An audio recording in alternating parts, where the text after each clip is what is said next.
Donc on va créer tout d'abord un projet Java, Java Project. Alors ce projet-là, on va l'appeler TP Exception.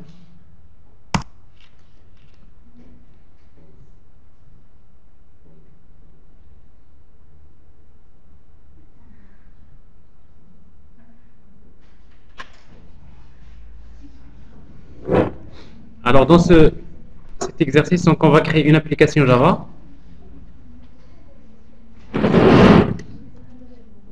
Application 1.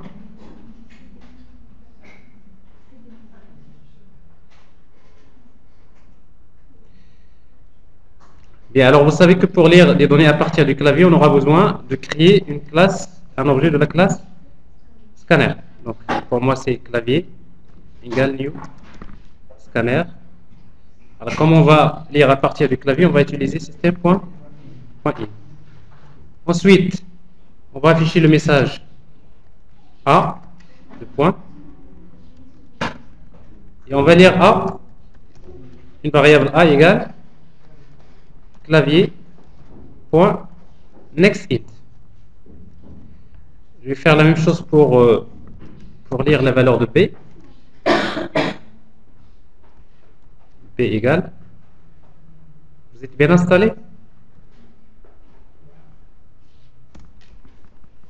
Ça fait, tu es bien installé?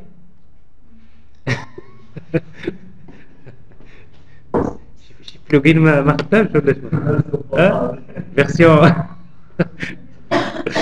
Alors donc je lis A et B et après donc je vais calculer par exemple le résultat C égale à A divisé par B. Et après j'affiche le résultat. C égale la valeur de C. Alors, ça c'est un exemple d'application. Alors ici donc, si vous regardez bien cette ligne que vous voyez là, alors bien sûr si P égale à 0, il y a déjà un problème. Alors maintenant, est-ce que le compilateur a signalé quelque chose? Non. Donc on va dire que la division par 0, c'est une exception qui n'est pas surveillée. Ça veut dire que le compilateur, il ne va pas vous dire attention, il se peut que B soit égal à 0. Donc ici, c'est une exception qui n'est pas surveillée. Alors maintenant, ça veut dire que le programme, il est compilé, on peut l'exécuter.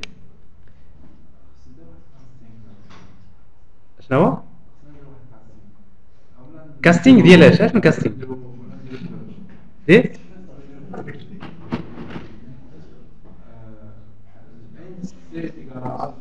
oui oui, c'est donc je suppose que c'est des entiers, donc c'est pas ça vraiment le problème, mais surtout c'est le cas où égal à 0. Alors donc je vais par exemple, quand vous exécutez l'application dans une situation normale, par exemple A égale à 6, B égale à 3, il n'y a pas de souci, n'est-ce pas? Alors maintenant ce qui nous intéresse, s'il vous plaît. Alors quand on exécute l'application, mais dans une autre situation, par exemple 6 avec B égale à 0. Alors qu'est-ce qu'on voit là? On voit un message qui apparaît au niveau de l'application qui indique tout simplement que il y a une exception qui est de type arithmetic exception qui s'est produite dans l'application exactement à la ligne numéro 8. Et après, le message de l'exception, c'est division par 0. Alors en fait, ce qui s'est passé, c'est que au moment de l'exécution, il y a une division par 0. L'application a généré une exception. En fait, l'exception, c'est un objet de type arithmetic exception. Alors, comme cette exception n'a pas été traitée, n'a pas été, on va dire, capturée, qu'est-ce qu'il fait? L'exception, elle est signalée à la machine virtuelle Java. Alors, autrement dit, nous sommes dans ce scénario-là. Vous avez la JVM qui fait appel à l'application. Alors, l'application, il exécute la méthode main. Alors, s'il y a une exception qui n'a pas été traitée, qu'est-ce qu'il fait? L'exception arithmétique exception, il va être signalé à la JVM. Et la JVM, qu'est-ce qu'il fait? Quand il reçoit une exception de la part de l'application, il arrête l'exécution de l'application. Alors, qu'est-ce qui nous fait montrer que qu'est-ce qui nous fait dire que l'application ne poursuit pas son exécution normale après cette instruction? Parce que le message C égal n'a pas été affiché. Donc ça veut dire s'il y a une exception qui n'a pas été traitée, il y a un bug. C'est-à-dire que l'application s'arrête. Il va falloir la relancer. Alors maintenant, comment on traite l'exception? Alors dans Java, pour traiter les exceptions, on utilise ce qu'on appelle le bloc try catch. Alors on va l'utiliser.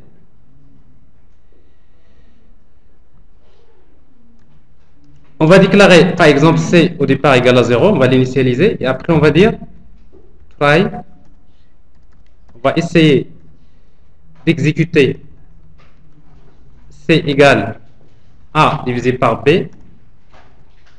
et après, mais s'il y a problème, je vais utiliser catch, je vais capturer l'exception de la manière suivante. Ça veut dire quoi? On va tenter d'exécuter ce calcul, mais s'il y a une exception qui est générée, je ne vais pas la laisser se propager vers la JVM, mais je vais la capturer. Alors, on va la capturer, et après, quand on capture l'exception, on peut par exemple afficher un message, par exemple, division par 0, par exemple. Donc, c'est un message qui va être affiché s'il y a le cas exceptionnel. Alors, dans ce cas-là de figure, donc, quand on va exécuter l'application,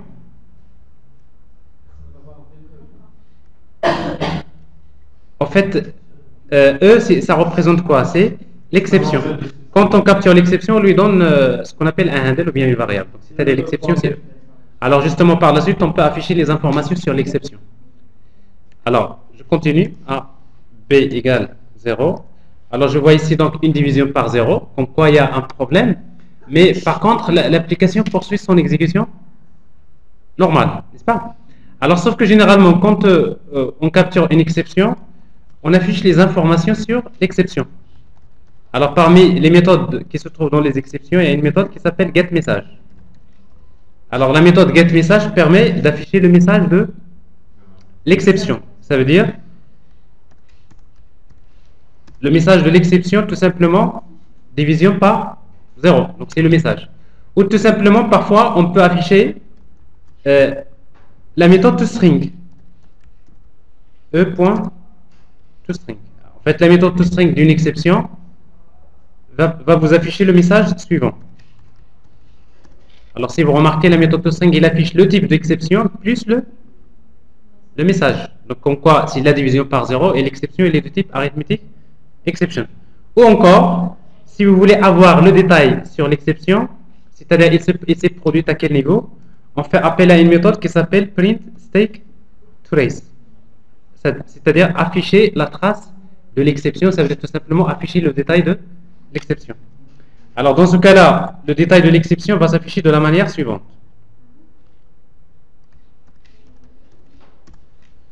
Alors si vous voyez ici donc, je vois arithmetic exception, je vois division par 0, je vois également at. C'est-à-dire ici produite dans la ligne numéro telle. Alors ce qui fait généralement quand vous avez avec print stake trace, quand vous êtes en train de créer l'application, quand il y a des exceptions comme ça, alors sans doute vous avez besoin de savoir surtout à quel niveau il faut changer. Alors vous cliquez sur par exemple l'application et vous savez que l'origine de l'exception elle est exactement ici, d'accord? Donc ce qui fait que dans la majorité des cas on va utiliser print stake trace, sachant que cette méthode-là, il va afficher la trace de l'exception généralement dans un fichier de log, dans un fichier de journalisation.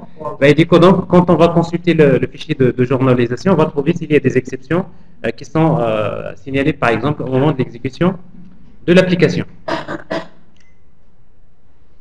Bien.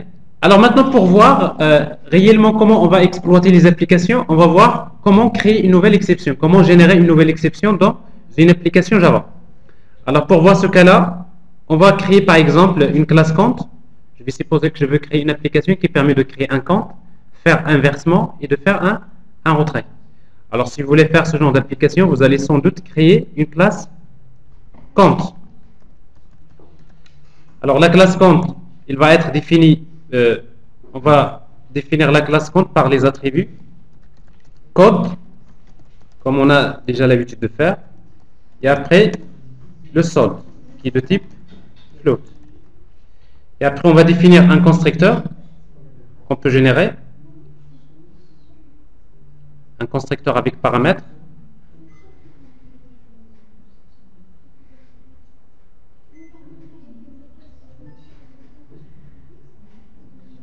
Alors pourquoi j'ai que le code? Alors générer constructeur avec les deux paramètres. Et ensuite j'ai une méthode publique qui permet de verser. Par exemple, on va verser un montant. Alors pour le versement, il n'y a pas de problème. On peut, quel que soit le montant, on peut l'ajouter au solde. Ici, donc, il n'y a pas véritablement un cas exceptionnel. Mais pour le cas de la méthode retirée,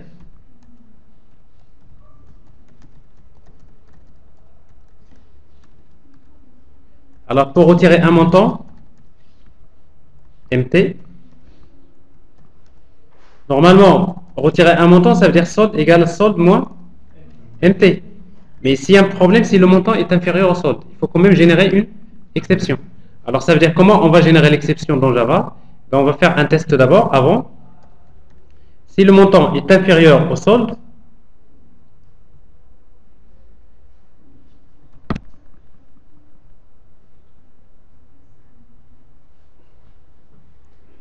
inférieur, inférieur.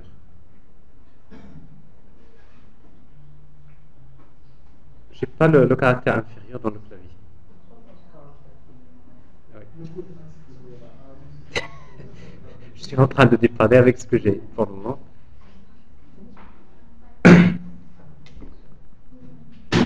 Inférieur.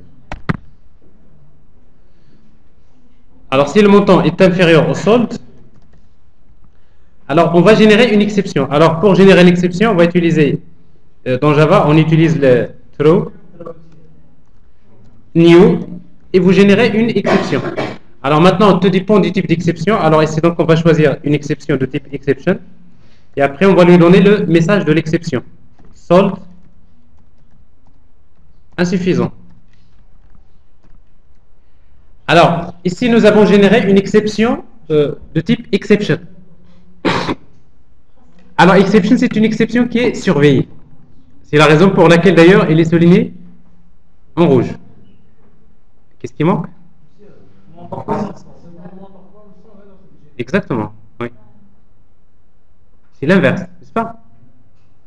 Alors, comme je ne veux pas chercher le supérieur,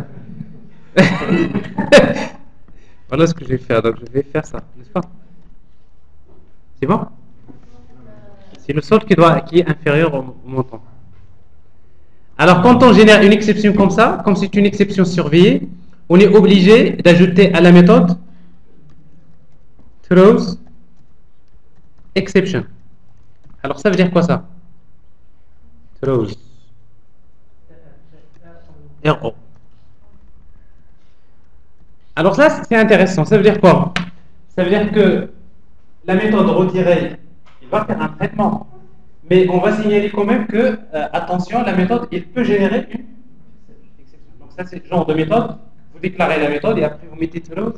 Quelles sont les différentes exceptions que la méthode peut générer? Alors ici, donc, je suppose qu'il peut générer une exception de type exception. Alors ici, donc, exception, c'est une exception qui est surveillée. Alors pour le moment, c'est comme ça qu'on génère l'exception. Alors sans doute, je ne sais pas, quand vous avez fait la programmation structurée, vous faites, vous écrivez par exemple, une fois que le montant est supérieur, vous affichez un message. Quel est l'inconvénient d'afficher des messages à ce niveau-là? Parce que ça, c'est le plus important pour comprendre à quoi ça va servir les exceptions. Il y a ça. Après, on va utiliser else. C'est-à-dire que dans la programmation classique, la programmation structurée, ce qu'on faisait pour traiter les cas exceptionnels, on faisait des tests, n'est-ce pas? Si j'affiche ce message, sinon je fais ça, n'est-ce pas? Alors, le problème, c'est quoi? C'est que ce que vous devrez savoir, c'est que les applications, d'une manière générale, se composent de plusieurs parties. Il y a une partie qui est la plus importante, c'est ce que nous appelons la couche métier. Et après, il y a une partie qui s'appelle la couche de présentation.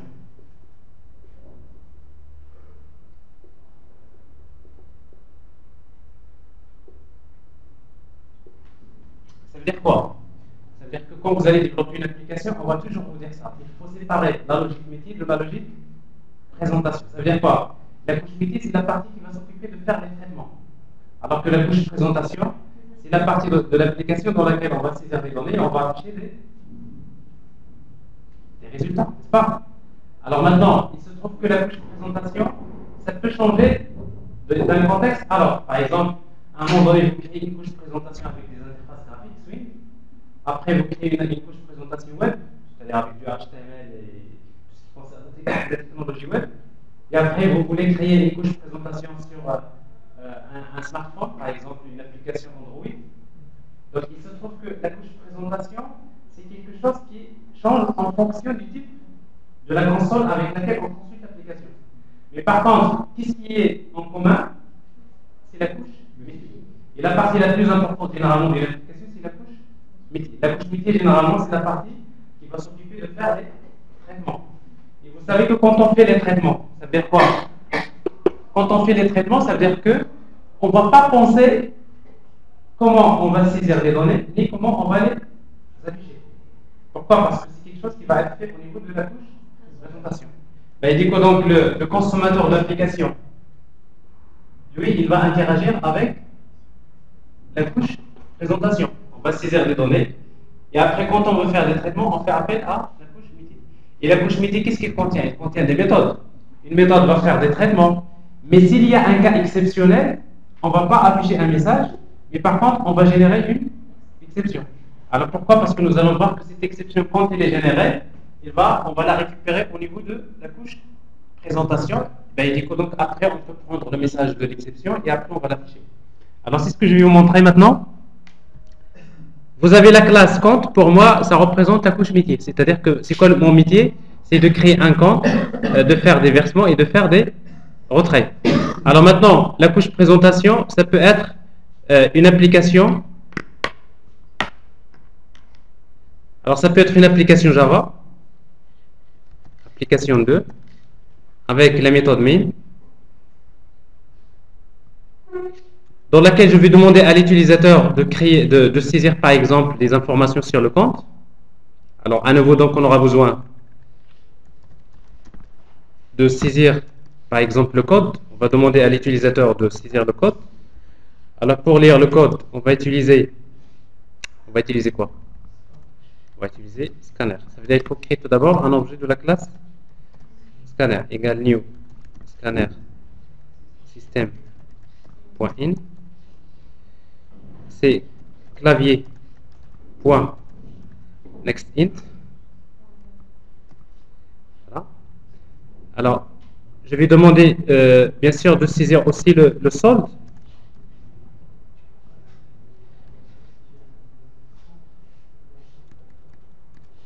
Solde.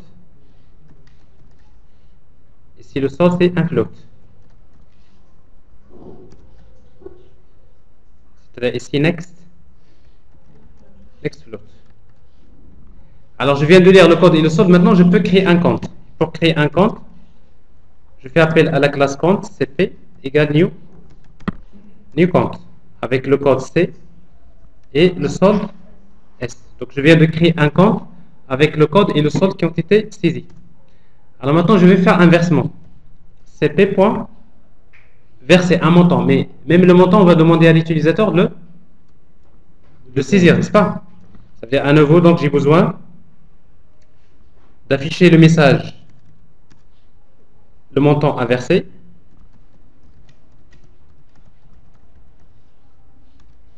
Le montant à verser. Alors, je vais lire le montant, c'est un float. Je vais appeler mt1 égale clavier.next float. Alors, je fais la même chose par la suite. Alors, je viens de lire mt1, on va faire un versement. C'est-à-dire cp.verser mt1. De la même manière, donc je vais demander à l'utilisateur de saisir le montant à retirer. Pour moi, c'est mt2. Et après, on va faire appel à la méthode retirer du compte. Mais qu'est-ce que vous remarquez? Eh oui, donc parce que la méthode retirer, elle peut générer une exception. Alors comme ici, exception est une exception surveillée, elle est signalée par le compilateur. Le compilateur, il vous dit attention. Alors si vous pointez sur l'erreur en principe, vous trouverez quelque chose comme un handle exception. Ça veut dire qu'ici, il faut faire attention parce qu'il se peut que la méthode retirée génère une exception. Alors ça, c'est un exemple d'exception qui est surveillée. Alors bien sûr, vous êtes obligé de traiter cette exception. Comment? Tout simplement, on va faire un try catch. Alors en fait, nous allons voir qu'il y a deux solutions. Soit, d'ailleurs, quand vous cliquez sur l'erreur, vous trouverez try catch, ou tout simplement, la deuxième c'est throws. Alors on va tout d'abord try catch, vous savez ce que c'est. Quand vous choisissez try catch, donc vous allez voir qu'il va automatiquement créer le bloc try. On va essayer de faire un retrait.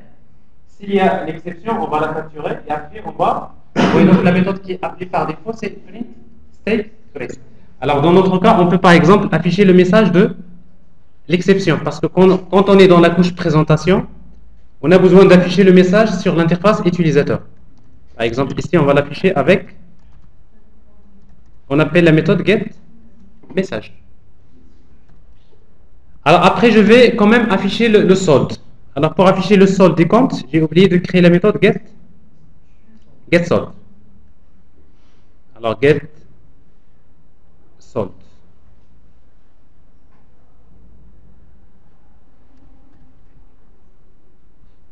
Alors j'affiche le message, le solde, et c'est le compte cp.getSolde. Alors ici donc nous avons utilisé try catch et on va tester l'application. Alors c'est pas la bonne. Donc c'est run Java application.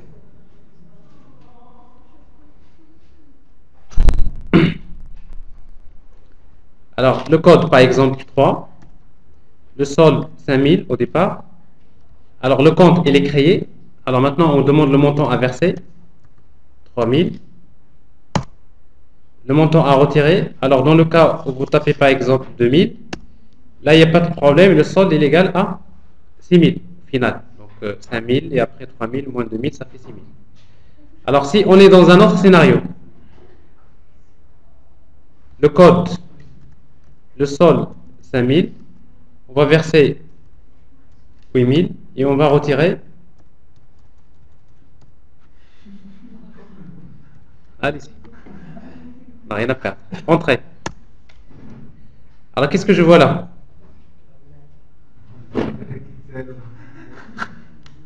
C'est pas normal.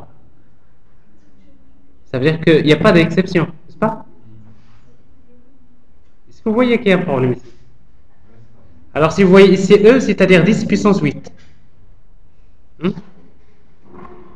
Ça veut dire qu'ici, nous avons un problème au niveau de la méthode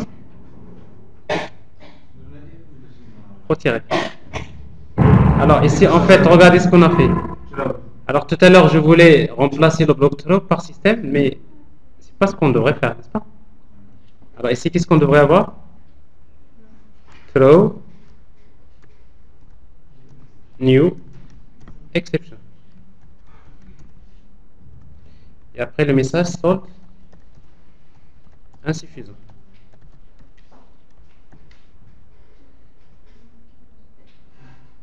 Alors on exécute l'application. Alors dans ce scénario-là, donc on va avoir un retrait d'un montant qui est plus grand.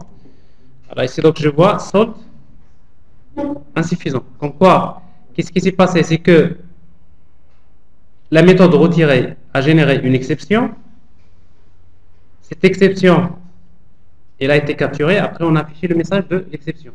Mais ici, on n'a pas l'opération de retrait n'a pas été effectuée. Alors déjà, vous notez que quand vous utilisez throw, c'est que vous quittez la méthode. Ça veut dire que tout ce qui vient après throw ne sera jamais exécuté.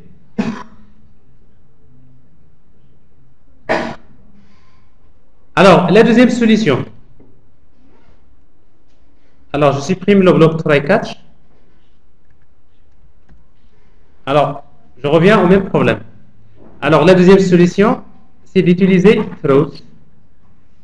Mais throws, vous allez la déclarer au niveau de quelle méthode? De la méthode main. Alors, si vous déclarez dans la méthode main throws, ça veut dire quoi? Ça veut dire que la méthode main n'est pas en charge de traiter les exceptions. Ça veut dire que s'il y a une exception qui est générée, il ne va pas être traité. Donc, automatiquement, l'exception, elle va remonter vers le niveau supérieur. Ça veut dire quoi? Ça veut dire que, ici, nous sommes dans l'application. L'application fait appel à la classe compte. Notamment, on va appeler la méthode retirer. Alors, si la méthode retirer génère une exception, de quel type? Exception. Alors, cette exception, bien sûr, il arrive vers l'application. Alors, dans l'application, il faut faire, si on a fait try catch, ça veut dire qu'on a capturé l'exception.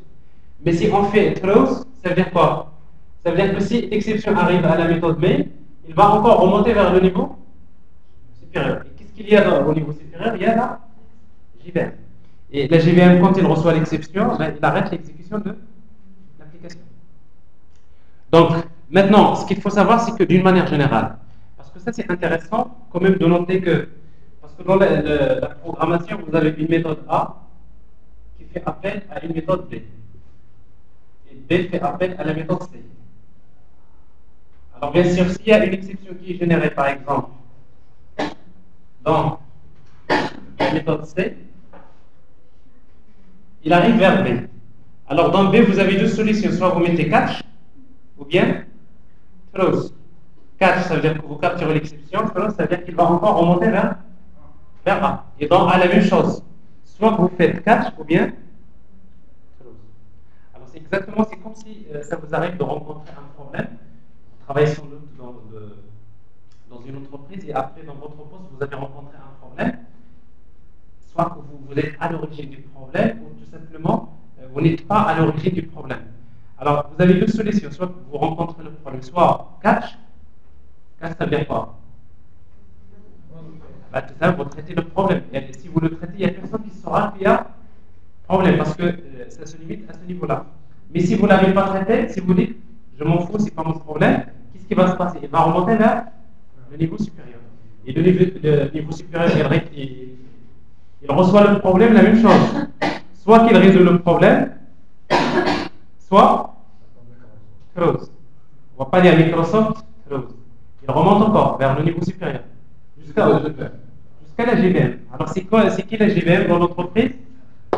C'est le patron. Alors généralement quand l'exception arrive chez le patron, ben, elle commence à avoir des sanctions. Pourquoi?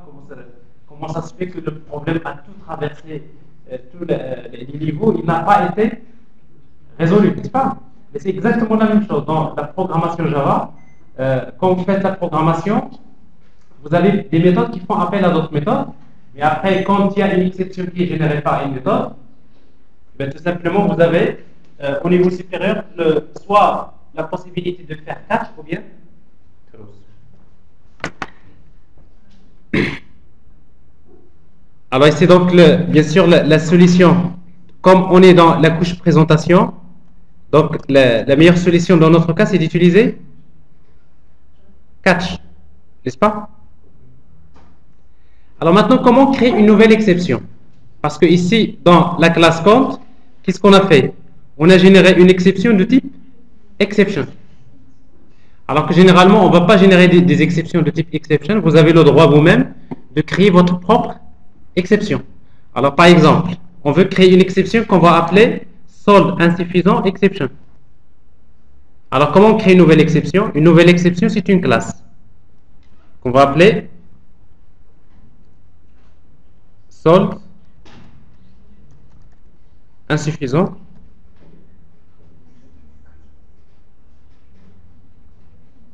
Alors, est-ce que je suis dans le même projet? Oui.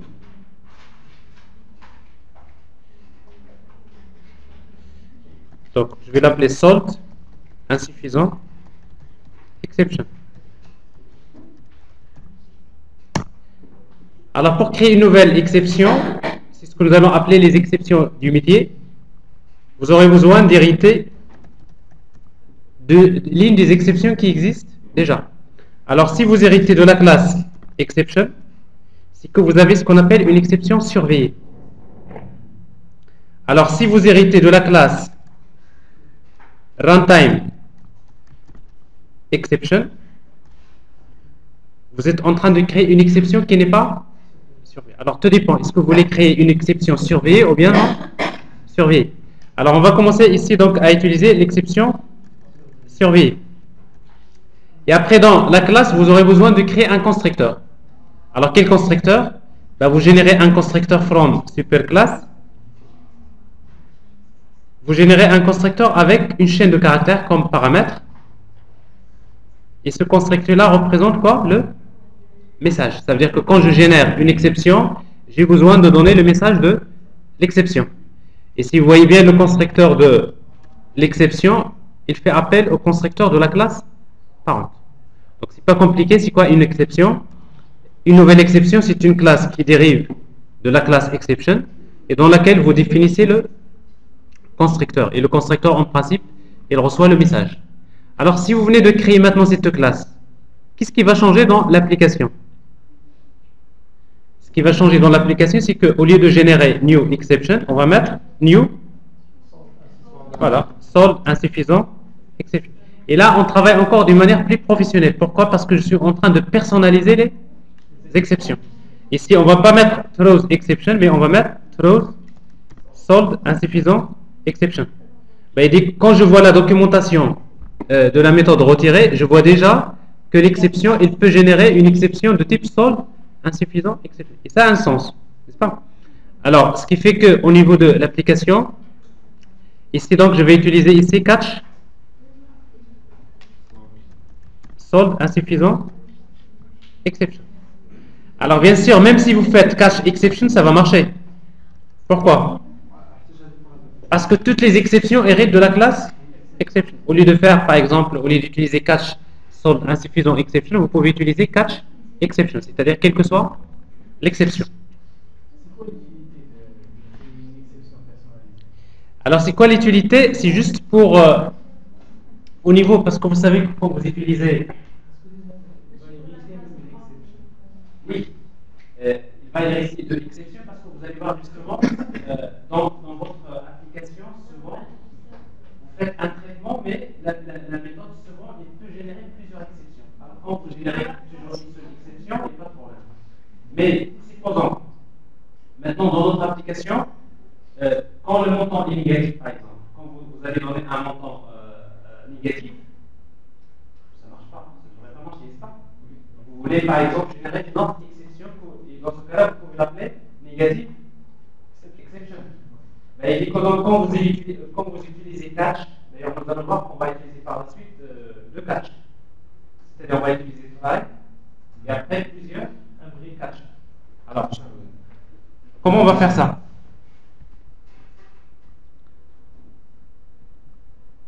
Alors, la même chose, je veux générer une nouvelle exception.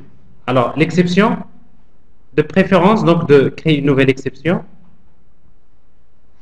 que je vais appeler négative. Alors, les exceptions métiers, généralement, c'est des exceptions que vous créez vous-même dans une classe à part. Alors maintenant, si vous ne voulez pas créer une exception métier, vous utilisez les exceptions qui existent déjà, il n'y a pas de problème. C'est-à-dire au niveau fonctionnel, ça va marcher. C'est-à-dire vous générez une exception de type exception. Personnalisé, mais chaque exception dans une classe. Bien sûr. Comment? Ben oui, il y a 1000 classes. La réalité, c'est ce qui se fait. C'est-à-dire, c'est tous les cas exceptionnels. Pour chaque cas exceptionnel, vous lui générez une exception. Non, non, ça n'a pas de sens. Ça n'a pas de sens, parce qu'une exception, c'est quoi une exception? Une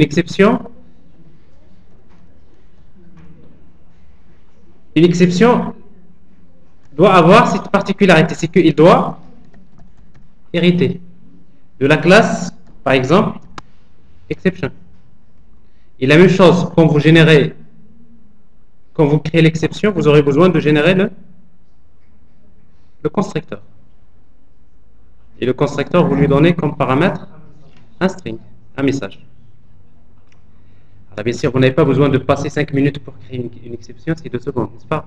Donc, si tu as 1000 exceptions, tu les génères, tu vas dire, je vais commencer tout d'abord à créer les exceptions. Alors si tu les crées, c'est parce que tu veux travailler d'une manière un peu plus professionnelle. Mais si tu veux travailler, par exemple, la documentation de ton projet ne t'intéresse pas, parce que souvent ce qui se passe, c'est que moi, en tant que développeur, quand je vois par exemple la documentation d'une API que tu as développée, je vois des méthodes. Et dans la documentation, je vois que la méthode, il s'appelle telle, on va lui donner des paramètres d'entrée tels, il retourne un résultat de type quelconque. Mais en même temps, je vois throws, c'est-à-dire que cette méthode-là, elle peut générer des exceptions. Mais quand je lis throws exception, alors si je lis throws exception, en quelque sorte, je n'ai aucune idée sur le type d'exception qui peut être généré. Mais si je vois par exemple throws solve insuffisant exception, virgule, negative exception, j'ai déjà une idée sur le type d'exception. Mais en même temps, ça va nous donner la possibilité par la suite de faire la différence entre le traitement de chaque exception.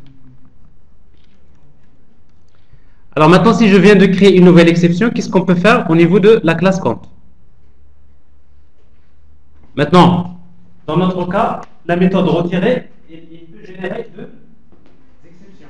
Il y a solve insuffisant et après négatif exception. Alors quand est-ce qu'on va générer l'exception négative? Si le montant est inférieur à 0. Ça veut dire que je vais faire un copier-coller de la même ligne ici. Ben à nouveau, si le montant est inférieur à 0, si vous voulez, c'est MT, oui.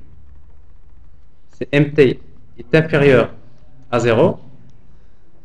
Cette fois-ci, donc, je vais générer une exception négative exception. Et c'est quoi le message? Par exemple, solde ou bien le montant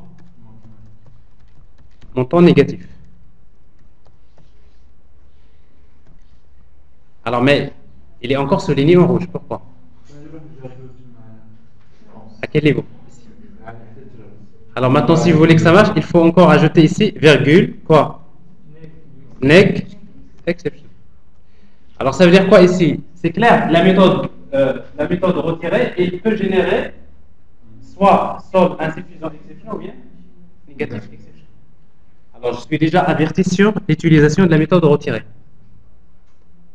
Et qu'est-ce que vous voyez là encore? Donc la méthode retirée, on a déjà traité solve insuffisant, mais on n'a pas traité négatif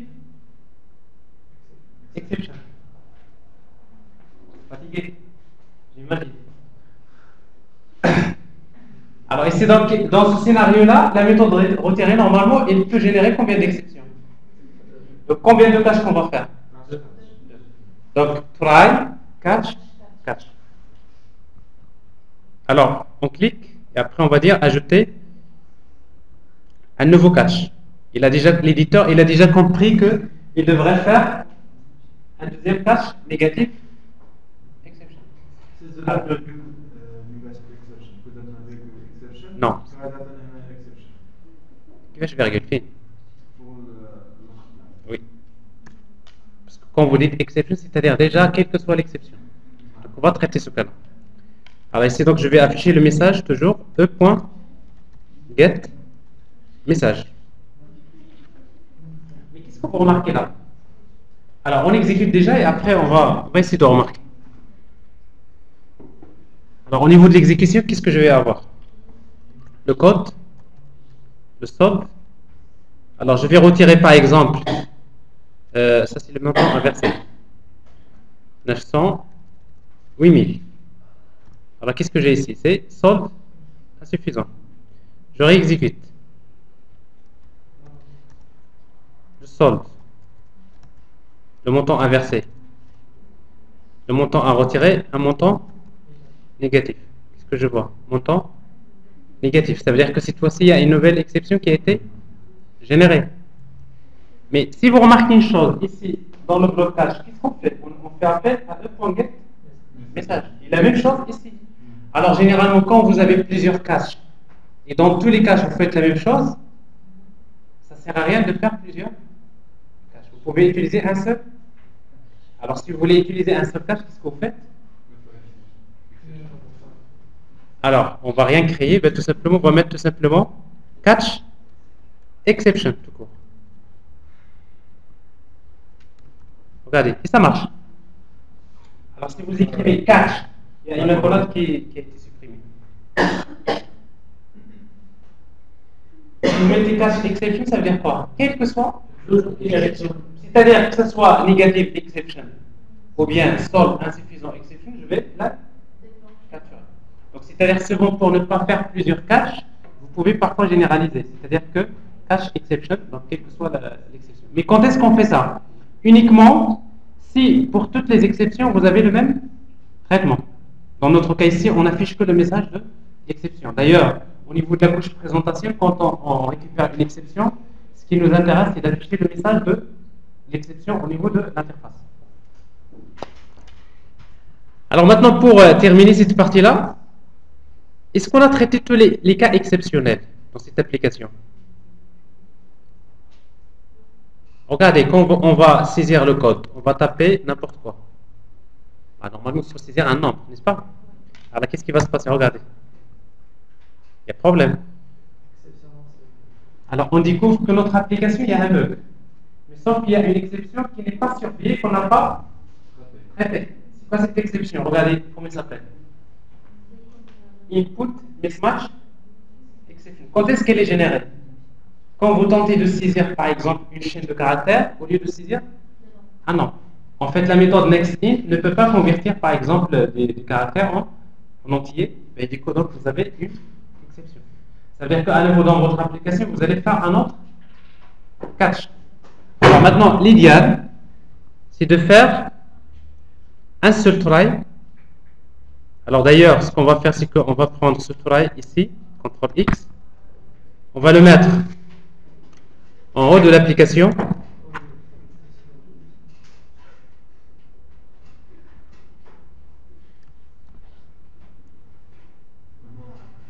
Ici. Alors ça veut dire quoi? Ça veut dire qu'on va faire un seul try au début. Je vais essayer de faire tout ça.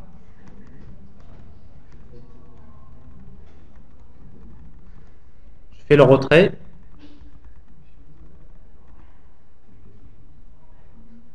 Mais s'il y a problème, je fais catch. En principe, il y a combien de catch? Il y a 3 catch.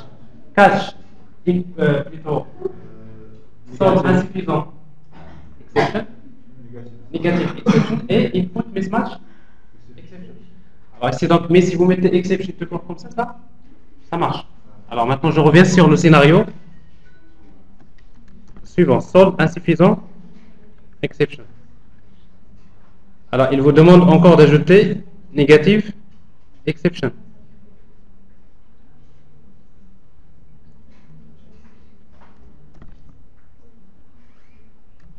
Mais après, il y a une exception qui n'est pas surveillée. Alors, dans ce cas-là, j'ai besoin de faire un autre catch. Input mismatch exception. Et j'affiche la même chose ici, par exemple. Alors, comme c'est une exception que je n'ai pas créée moi-même, donc je peux par exemple afficher le message problème de saisie. Problème de saisie. Alors, est-ce que vous voyez maintenant la structure de notre application? Et ça, c'est intéressant. Pourquoi?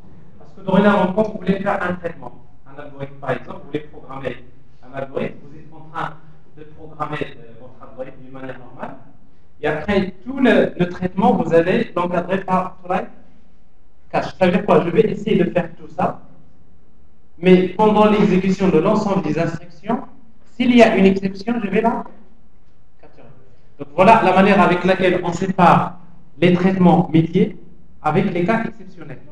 Try, le bloc, et après plusieurs caches.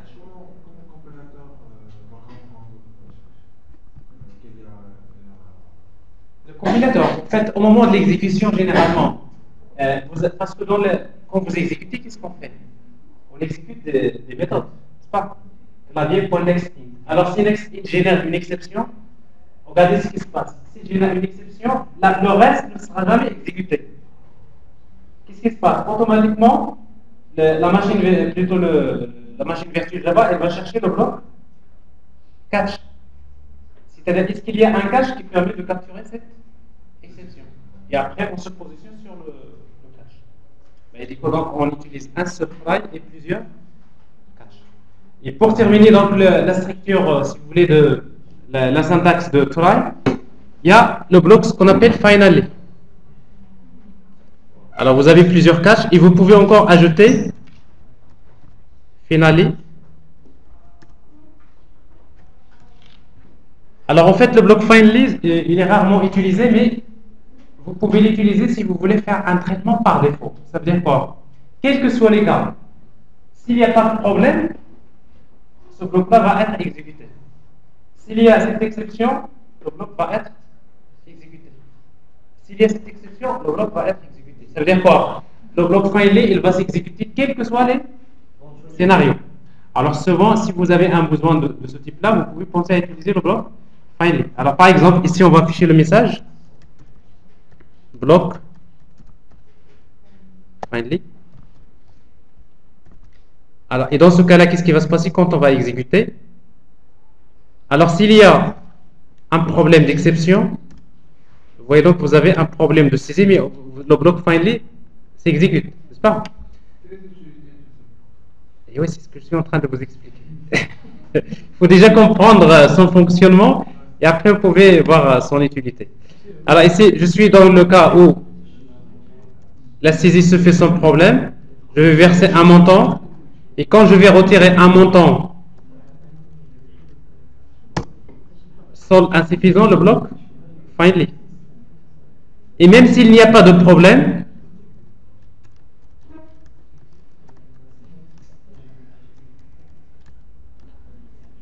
dans notre cas ici, il n'y a pas de problème, le bloc finally s'exécute. Donc, quand est-ce qu'on va utiliser le bloc finally pour lui donner la réponse? Tout simplement, si jamais dans votre application, vous dites je vais faire par exemple un traitement, un algorithme, un programme qui permet de faire un traitement, et après vous avez plusieurs catches. C'est-à-dire qu'il se peut que le traitement génère plusieurs exceptions. Alors si vous avez plusieurs catches, mais après vous dites quels que soient les cas, de toute façon je vais exécuter un traitement. Par exemple, vous savez que quels que soient les scénarios, à la fin de l'application, vous allez fermer la connexion vers la base de données. Oui, donc le bloc file, où est-ce que vous allez fermer la connexion? C'est dans le bloc. Qu'il y a exception ou pas, de toute façon, je dois fermer la connexion. Alors dans ce cas-là, vous pouvez penser par exemple à utiliser ce bloc. Mais il y a des situations, il y a une autre solution sans passer par le bloc finally, mais ça a été créé dans ce sens-là. Oui, vous voulez poser une question? Quel que soit le problème, le bloc finally, ça existe. Oui. Le problème, c'est que je n'exécute. لا عاود لا خليها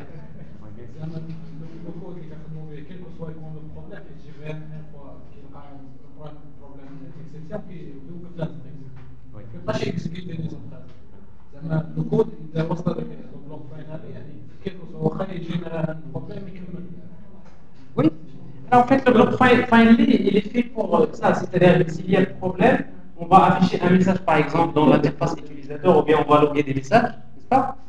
Mais après, ici, ce traitement-là sera toujours effectué. Le code, ce code-là. Vous voulez le mettre ici? Mais en fait, ça n'a pas de sens, parce que ici, ce code-là, c'est ce que je veux faire. Ce code-là, je veux faire ce traitement. Voilà le traitement principal. Si ce traitement principal génère une exception, s'il y a une instruction qui génère une exception, tout simplement je vais faire des caches. Mais après l'exception, après avoir traité les exceptions, je veux faire maintenant un traitement par défaut. Et dans ce cas-là, on utilise le bloc finally. C'est bon? Alors on va récapituler.